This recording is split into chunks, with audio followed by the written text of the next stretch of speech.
ஐஸ்வர்யா கருத்தரித்தல் மையங்களில் ஜனவரி 30 முதல் பிப்ரவரி 5 வரை இலவச ஆலோசனை மற்றும் சிகிச்சைகளில் மாபெரும் சிறப்பு சலுகை.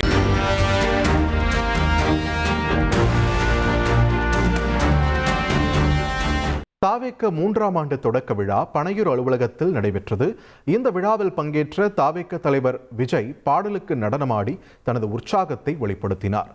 அரசியலில் தங்களை யார் எதிர்த்து நின்றாலும் கொந்தளிப்பதே திமுகவின் வேலை என்று தாவேக்க தலைவர் விஜய் விமர்சித்தார். விழாவின் ஹைலைட்ஸ்கள் என்னென்ன விவரிக்க இணைகிறார் எமது செய்தியாளர் மணிகண்டன். மணிகண்டன், வணக்கம். இந்த ஆண்டு விழாவின் ஹைலைட்ஸ் என்ன? தாவேக்காவுடைய இந்த கொண்டாட்டங்கள் எப்படி இருந்தது? விஜய் என்னென்ன முக்கியமா பேசியிருந்தார்? விரிவா பதிவு பண்ணுங்க. பிப்ரவரி 2, 2024 2026 சட்டமன்ற தேர்தலை சந்திக்க வேண்டும் என்ற இலக்கோடு தொடங்கப்பட்ட தமிழக வெற்றிக் கழகம் தொடங்கி இன்றோடு 2 ஆண்டுகள் நிறைவடைகிறது. 3ஆம் ஆண்டு தொடக்க விழா கட்சியுடைய தலைமை அலுவலகம் அமைந்திருக்கக்கூடிய பனையூர்ல கட்சியுடைய தலைவர் விஜய் தலைமையில் நடைபெற்று முடிந்திருக்கிறது. கட்சியுடைய முக்கிய நிர்வாகிகள் ஆனந்த், ஆதவர்ஜுன், செங்கோட்டையன், ஜேசிடி பிரபாகரன், அருண்ராஜ், சிடிஆர் நிர்மல்குமார் உட்பட பல முக்கிய தலைவர்கள் மத்தியில் சென்னை அதனொட்டி இருக்கக்கூடிய மாவட்டங்களை சேர்ந்த 300க்கும் மேற்பட்ட நிர்வாகிகள் இந்த நிகழ்வில் கலந்து கொண்டிருக்கின்றனர். நீலாங்கரில் இருக்கக்கூடிய அவரது இல்லத்திலிருந்து புறப்பட்டு பனையூர் அலுவலகம் வந்தடைந்த கட்சியுடைய தலைவர் விஜய்க்கு மேலதாளம் முழங்க நிர்வாகிகள் சார்பில் உற்சாக வரவேற்பு வழங்கப்பட்டது. கட்சியுடைய கொள்கை தலைவர்களான அம்பேத்கர், பெரியார், காமராஜர், வீரமங்கை வேலுநாச்சியார், அஞ்சலை அம்மாள் உள்ளிட்டோர் திருவுருவச் சிலைக்கு மாலை அணிவித்து மரியாதை செலுத்தியதற்கு பிறகாக கட்சியுடைய கொடியை ஏற்றி வைத்துவிட்டு விழா அரங்கிற்கு அவர் வந்தடைந்தார். விழா அரங்கில் தமிழ்த்தாய் வாழ்த்துடன் நிகழ்வு தொடங்கியது.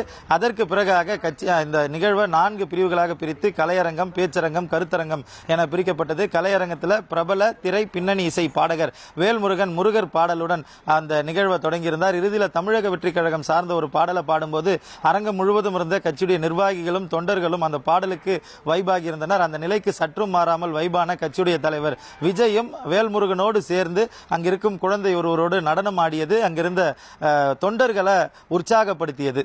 தொடர்ந்து பல்வேறு நிலைகளில் பேச்சரங்கத்திலும் கருத்தரங்கத்திலும் பத்திரிகையாளர்களும் இளைஞர்களும் புதுமகங்களும் தமிழக வெற்றிக் கழகத்தை ஆதரிப்பதற்காகவும் தமிழக வெற்றிக் கழகத்தின் நிலைப்பாடுகள் குறித்தும் பேசினர். அதற்கு அடுத்தபடியாக தலைமை உரை ஆற்ற வந்த தமிழக வெற்றிக் கழக தலைவர் விஜய் நேரடியாக சட்டமன்ற தேர்தல் குறித்தும் அவர்களுடைய பணிகள் குறித்தும் அவர்கள் மீது வைக்கப்படக்கூடிய விமர்சனங்கள் குறித்து பல்வேறு கருத்துக்களை வைத்தார். அதாவது அண்மை காலமாக மத்திய மாநில அரசுகள், அதாவது மத்தியில் ஆளக்கூடிய அரசாங்கம் மாநிலத்திலும் அமைந்தால் மத்தியில் ஆளக்கூடிய அரசாங்கத்தின் பலன்களாக மாநிலத்திலும் அந்த பலன்கள் இயல்பாக அதிகமாக கிடைக்கும் என்பதை தெரிவிக்கும் விதமாக டபுள் இன்ஜின் என்ற வாசகத்தை பாஜக மற்றும் பாஜக உடனான கூட்டணி கட்சிகள் வெளிப்படுத்தி வந்தது. அதற்கு அண்மையில் திமுக டப்பா இன்ஜின் என்ற வாசகத்தை பயன்படுத்தி இருந்தார். இதற்கு விமர்சனம் தெரிவிக்கும் விதத்தில் டபுள் இன்ஜின், ஓட்ட இன்ஜின் ஆகியவை எல்லாம் கடந்து தமிழக வெற்றிக் கழகம் தான் டாப் இன்ஜின் என்ற விமர்சனத்தை முன்வைத்திருந்தார். இதுவரையில் அதிமுகவும் திமுகவும் மட்டுமே விமர்சித்து வருகிறார், பாஜக குறித்து பேசவில்லை என்ற நிலை அரசியலில் இருந்த நிலையில் சூசகமாக பாஜக குறித்து விமர்சிக்கும் விதமாக இந்த டப்பா இன்ஜின், டபுள் இன்ஜின், ஓட்ட இன்ஜின் ஆகிய வாசகங்களுக்கு மாற்றாக தமிழக வெற்றிக் கழகம் தான் டாப் இன்ஜின் என்ற ஒரு விஷயத்தை தமிழக வெற்றிக் கழக தலைவர் விஜய் தெரிவித்திருந்தார். இந்த டப்பா இன்ஜின்,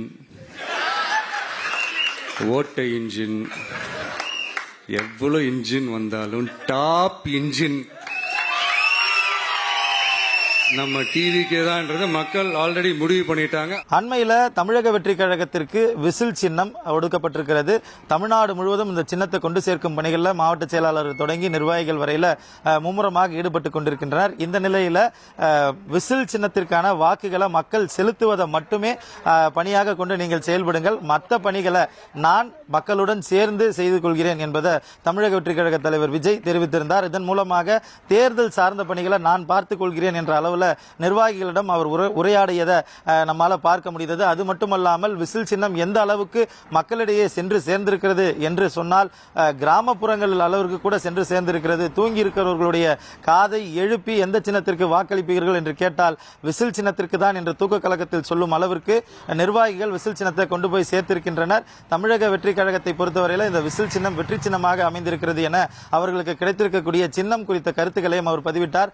அது மட்டுமல்லாமல் சட்டமன்ற தேர்தல் நெருங்கி வரக்கூடிய சூழ்நிலையில் இந்த 3வது ஆண்டு தொடக்க விழாவில் நிர்வாகிகளுடன், அதாவது ஒரு சாதாரண உரையாக இல்லாமல் நிர்வாகிகளுக்கு பல அறிவுரைகளை வழங்கக்கூடிய உரையாக இது முடிந்திருக்கிறது.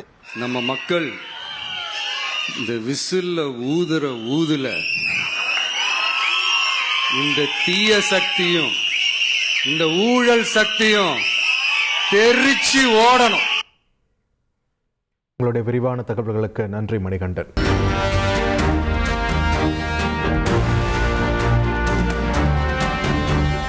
ஐஸ்வர்யா கருத்தரித்தல் மையங்களில் ஜனவரி 30 முதல் பிப்ரவரி 5 வரை இலவச ஆலோசனை மற்றும் சிகிச்சைகளில் மாபெரும் சிறப்பு சலுகை.